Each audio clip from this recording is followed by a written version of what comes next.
पढ़ेंगे वेद के बारे में। हमारे जो वेद हैं, वेद होते हैं, वेद की संख्या कितनी? 4 वेद हैं। पहला वेद है ऋग्वेद।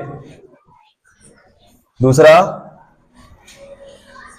वेद आप लोगों को पता है, पढ़े हैं आपने? सबसे पुराना वेद अगर माना जाता है तो कौन सा है? ऋग्वेद। सबसे प्राचीन या पुराना, सबसे प्राचीन वेद है हमारा ऋग्वेद। और दूसरा वेद है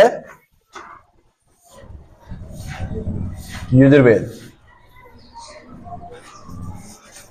तीसरा वेद है हमारा सामवेद।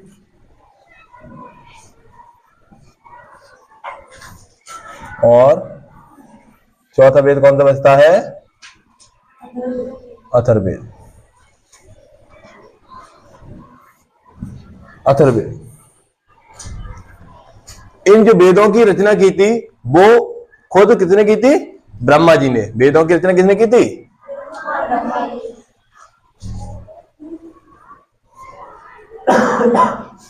ब्रह्मा जी ने इनकी वेदों की रचना की थी। जो भी हम पढ़ते हैं, जो भी हमको ज्ञान होता है, जितनी भी पुरानी हमको अगर कहानियां या पुराने पुराणों में पढ़ना है, वो सब वेदों में ही हमको देखने को मिलता है। सब कुछ जितना भी हम अभी तक महाभारत हो या कोई भी कहानी हो, कोई भी है, तो उसमें कहां पे पढ़ने को मिलता है हमको?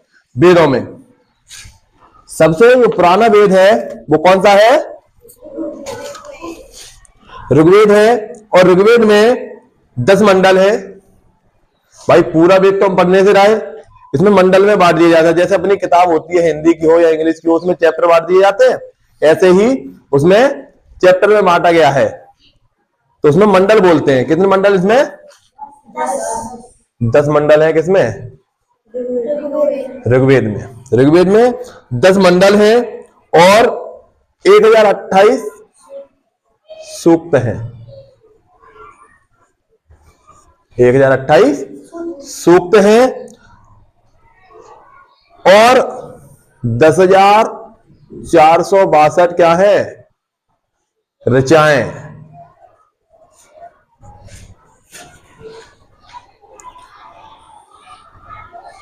और जो वेद पढ़ने वाले होते, ऋग्वेद या वेदों को जो पढ़ने वाले होते थे, वेदों की ऋचाओं को जो पढ़ते हैं, उनको जो पढ़ने वाले होते हैं, जैसे मान लो कहानी पढ़ने वाले को हम क्या बोलते हैं? कहानीकार बोलते हैं।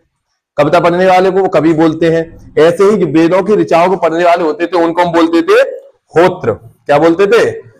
ऋचाओं को पढ़ने वाले क्या बोलते थे? हम होत्र बोलते थे।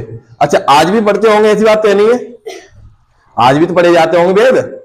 अच्छा, हमने तो वेदों की किताबें भी नहीं देखी अभी तक। वेद होते क्या है देखे किसी ने? अरे हमने खुद नहीं देखी, आपने क्या देखी? कहां से होंगे? है ये पढ़ने के।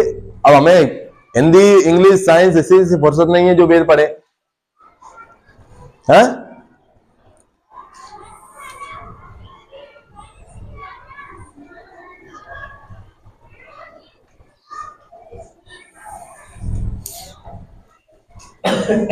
अरे ये जो ऋग्वेद है, ब्रह्मा जी ने इसकी रचना की थी, लेकिन रचना करने वाला अलग चीज हो गई और लिखने वाला अलग चीज हो गई।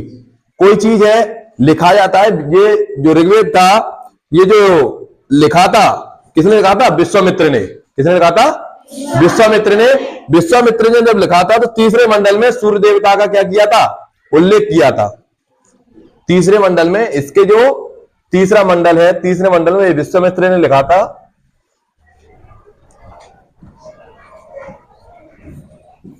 विश्वामित्र ने क्या किया था? इसको लिखा था। और तीसरे मंडल में इसके सूर्य देवता की, सूर्य देवता का उल्लेख किया है। किसमें? तीसरे मंडल में। और इसी में ऋग्वेद में ही गायत्री मंत्र का उल्लेख है। गायत्री मंत्र का उल्लेख भी किसमें है? इसी में है। और तीसरे मंडल में ही गायत्री मंत्र का, जो सूर्य देवता को गायत्री मंत्र अर्पण करते हैं हम, वो कौन सा होता है? ओम भूर्भुवः स्वहा, यही होता है गायत्री मंत्र। पूरा तो हमको याद नहीं है, तो यही ये तीसरे मंडल में ही इसका उल्लेख है। फिर हम बात करते हैं यजुर्वेद की। यजुर्वेद में जो वेद है हमारे चार वेद में ही एक यजुर्वेद एक ऐसा वेद है जिसको गद्य और पद्य दोनों में, गद्य व पद्य दोनों में लिखा गया है। यानी कि इसको कहानी के रूप में भी लिखा गया है और कविता के रूप में भी लिखा गया है। गद्य पद्य दोनों में है, मात्र यही एक ऐसा वेद है जो गद्य पद्य दोनों में है। ठीक है।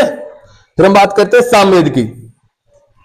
इसमें सामवेद से अर्थ है कि साम का जो अर्थ होता है वो क्या होता है?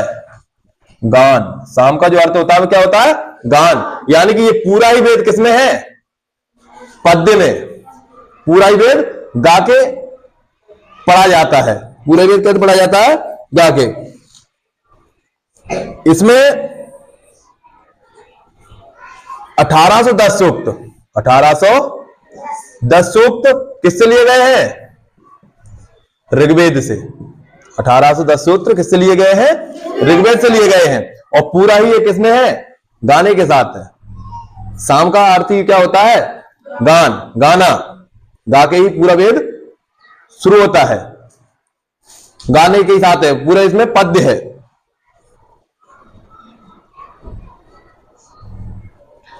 अथर्ववेद में अथर्वा ऋषि द्वारा, अथर्ववेद में जो अथर्वा ऋषि थे,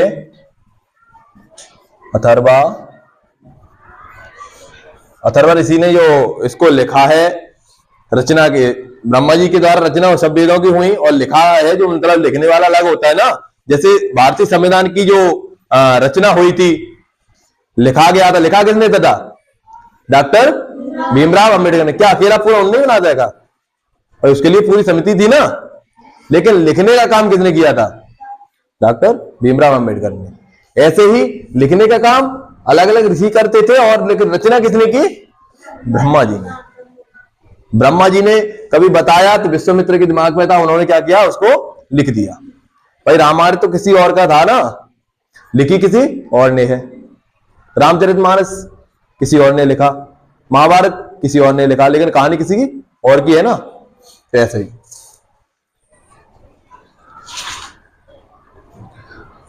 इसमें अथर्ववेद में 731 मंत्र, 731 मंत्र हैं और 6000 क्या है? पद्य हैं। अथर्ववेद में 6000 पद्य हैं और 731 मंत्र हैं।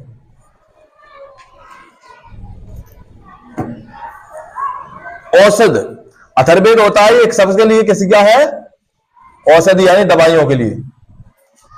औषधि का उल्लेख सबसे ज्यादा अथर्ववेद में, सबसे पहले औषधि का उल्लेख इसी में हुआ था। यानी कि ये देखा जाए तो दवाओं के लिए सबसे ज्यादा महत्वपूर्ण वेद यही है, ये माना जाए। पहले के जो ऋषि मुनि हुआ करते थे, जो वैद्य हुआ करते थे, वो अथर्ववेद की किताब ही पढ़ते थे।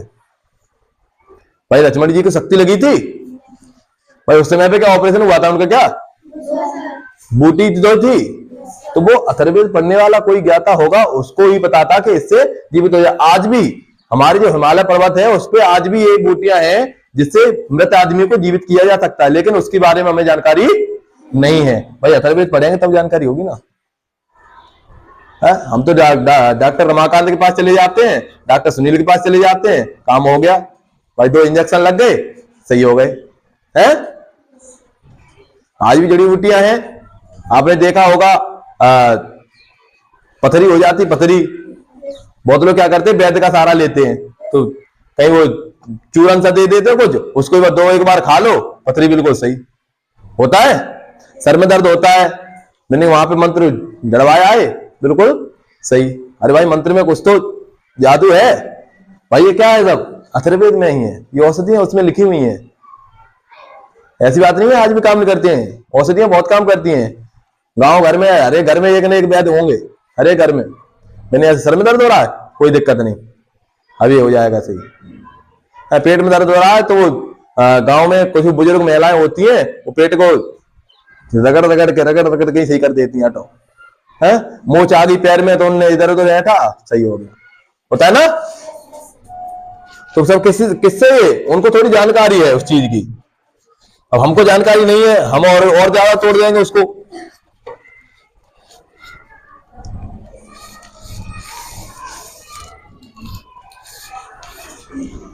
मतलब सबसे प्राचीन वेद तो ऋग्वेद है और सबसे बाद का वेद तो अथर्ववेद। ठीक है,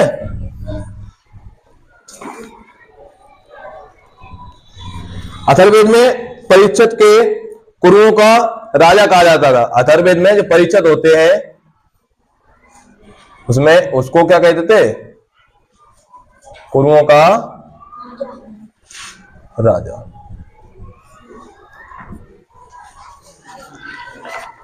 ठीक है, नेक्स्ट अब जो भी होगा उसके